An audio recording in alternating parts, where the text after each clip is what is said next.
ভারতের কঠোর সমালোচনা করেছেন প্রধান উপদেষ্টা ডক্টর মোহাম্মদ ইউনূস।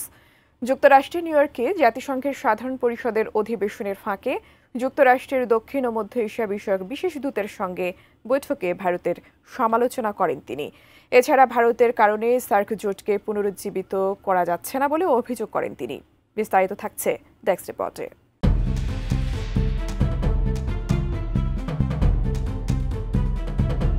গেল বছরের গণবিপ্লবে ভারতের মিডিয়াগুলো বাংলাদেশকে নিয়ে প্রোপাগান্ডা ছড়িয়েছে এবং ভারতীয় গণমাধ্যমগুলোর ভুয়া খবর পরিস্থিতি আরও খারাপ করেছে।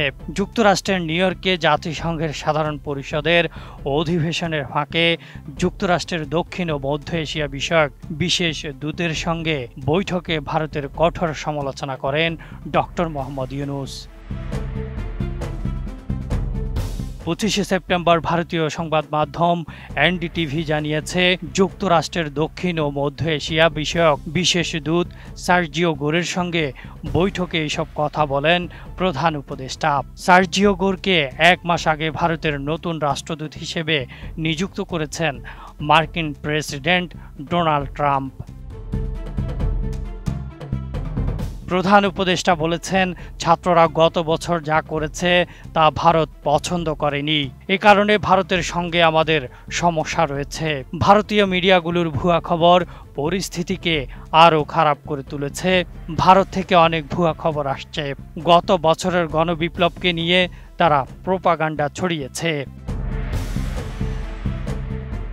মোনালিসা হেভি ফ্লো 15 পিস প্যাকেটের সাথে 8 পিসের একটি প্যাকেট একদম ফ্রি।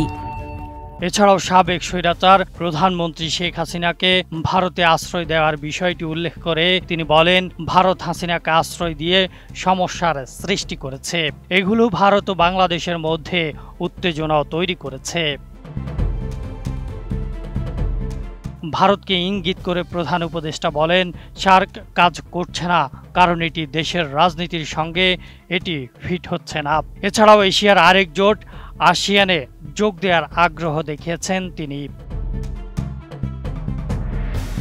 সার্কের সর্বশেষ সম্মেলন অনুষ্ঠিত হয় 2014 সালে। এরপর 2016 সালে সম্মেলনটি পাকিস্তানে অনুষ্ঠিত হওয়ার কথা থাকলেও তা স্থগিত করা হয়। উরি হামলার পর সম্মেলন বয়কট করে ভারত। এরপরই জোটটি বলতে গেলে নিষ্ক্রিয় হয়ে যায়। পরবর্তীতে তারা পাকিস্তানকে বাদ দিয়ে তৈরি করা বিমস্টেককে বেশি গুরুত্ব দেয়। এমনকি ভারত বিমস্টেকের মাধ্যমে তাদের চাওয়া পাওয়া বাংলাদেশকে জানায়। সর্বশেষ বিমস্টেক সম্মেলনে ভারতের প্রধানমন্ত্রী নরেন্দ্র মোদীর সঙ্গে প্রধান উপদেষ্টা ডক্টর মোহাম্মদ ইউনূসের বৈঠক হয়েছে। Desk report, ATN news.